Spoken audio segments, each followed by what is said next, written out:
14 வயது சிறுமியை பாலியல் பலாத்காரம் செய்த வழக்கில் சிறுமியின் சித்தப்பாவிற்கு 35 ஆண்டுகள் கடுங்காவல் தண்டனை. என்ன நடந்தது? Welcome to the crime talk நிகழ்ச்சி.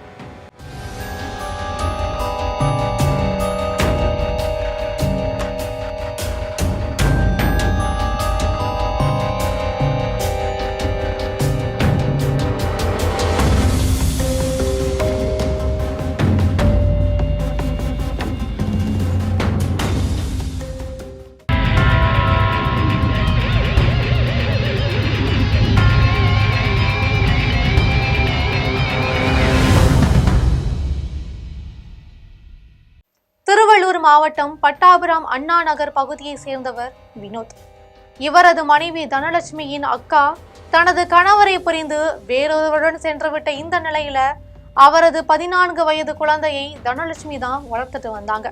இந்த நிலையில் கடந்த 2018ஆம் ஆண்டு மனைவியின் அக்கா மகளான 14 வயது சிறுமியிடம் வினோத் பாலியல் பலாத்காரம் செய்ததாக சொல்லப்படுது. இது குறித்த தகவல் வீட்டிற்கு தெரிய வந்தவுடன் வினோத் தனது பெட்டி படுக்கையை எடுத்துவிட்டு வெளிநாட்டிற்கு சென்று விட்டார். இதனை அடுத்து கடந்த 2019 அக்டோபர் மாதம் 29ஆம் தேதி தனலட்சுமி பட்டாபுரம் அனைத்து மகளிர் காவல் நிலையத்தில் அக்கா மகளை தனது கணவர் வினோத் பாலியல் பலாத்காரம் செய்ததாக புகார் கொடுத்திருக்காங்க. அதே நேரத்தில் கணவர் வெளிநாடு சென்று விட்டதாகவும் அவர் தெரிவிச்சிருக்காங்க. இதனை அடுத்து பட்டாபுரம் அனைத்து மகளிர் போலீசார் வழக்கு பதிவு செய்து விசாரணை நடத்திட்டு வந்தாங்க. இந்த நிலையில தான் கடந்த 2021 ஜனவரி மாதம் 26ஆம் தேதி துபாயில் இருந்து திருச்சி விமான நிலையத்திற்கு வந்தபோது பட்டாபிராம் அனைத்து மகளிர் போலீசார் வினோத்தை கையும் களவுமாக பிடித்து கைது செய்து சிறையில் அடைத்திருக்காங்க. இது குறித்து திருவள்ளூர் அனைத்து மகளிர் நீதிமன்றத்தில் வழக்கு நடைபெற்றும் வருது. இந்த நிலையில வெளிநாட்டில் இருந்து வந்த வினோத் சிறுமியை மிரட்டியதால் 2021ஆம் ஆண்டு ஆகஸ்ட் மாதம் 25ஆம் தேதி தூக்கு மாட்டி சிறுமி செய்து கொண்டாங்க. இந்த வழக்கில் அரசு தரப்புல வழக்கறிஞர் விஜயலட்சுமி வாதாடினார். வழக்கு விசாரணை நடைபெற்று நீதிபதி உமா மகேஸ்வரி தீர்ப்பு வழங்கியிருக்காங்க.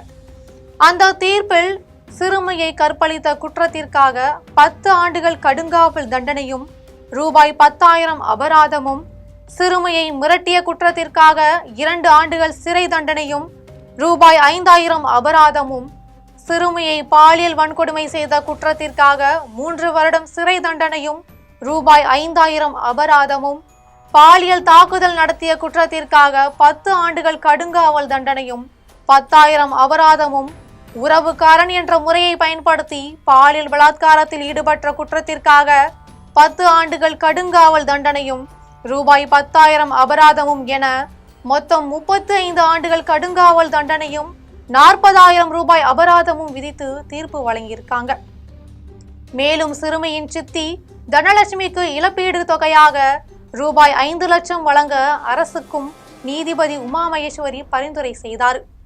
தீர்ப்புக்கு பின் வினோத் புழல் மத்திய சிறைக்கு கொண்டு சென்று அடைக்கப்பட்டுச்சு.